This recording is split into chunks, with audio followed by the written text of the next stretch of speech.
Assalamualaikum warahmatullahi wabarakatuh. Bersama saya Mia Utari dalam berita Pasutri di Palembang, rampok pelanggan kencan micet, istri dijadikan umpan. Pasangan suami istri di Palembang nekat merampok pelanggan kencan yang dipesan melalui aplikasi micet. Usai dilaporkan pelanggan yang menjadi salah satu korbannya, Pasutri itu diringkus unit reskrim Polsek Seberang Ulu 2 Palembang. Pasutri itu yakni Akbar Pradana 40 tahun dan Mita Purnamasari 30 tahun, warga Jalan Sentosa, Kecamatan Seberang Ulu 2 Palembang. Selain Pasutri, ikut diamankan Ibrahim Faslam 24 tahun yang menjadi komplotan keduanya saat beraksi. Saat diinterogasi, tersangka Akbar mengaku sengaja menyuruh istrinya melayani pria hidung belang dengan cara open BO aplikasi micet seharga Rp400.000. Aksi itu diketahui di Jalan Ki Anwar Mangku, Lorong Asli, Kelurahan Sentosa, Kecamatan SU2 Palembang, pada Sabtu 18 Februari 2023 sekitar pukul 2.30 waktu Indonesia Barat lalu.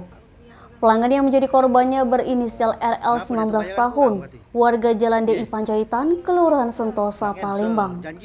Korban memesan open booking melalui aplikasi micet, lalu korban bertemu dengan tersangka Mita di tempat kejadian perkara.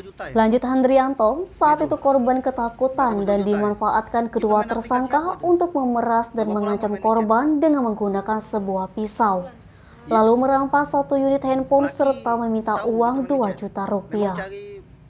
Handrianto mengaku anggota unit reskrim melakukan penyelidikan laporan korban dan berhasil menangkap ketiga tersangka ini. Atas perbuatannya, para tersangka dikenakan pasal 365 KUHP, juga pasal 368 KUHP dengan ancaman 5 tahun penjara.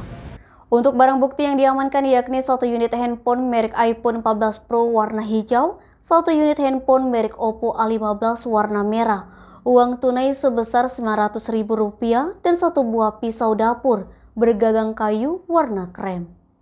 Denny, Sumik.co melaporkan. Jangan lupa like dan share video ini, subscribe YouTube Sumiko Official. Selalu terapkan protokol kesehatan, sehat bahagia selalu untuk kita semua. Tidak sesuai mungkin ya, jadi pelaku mencoba untuk meng-cancel dari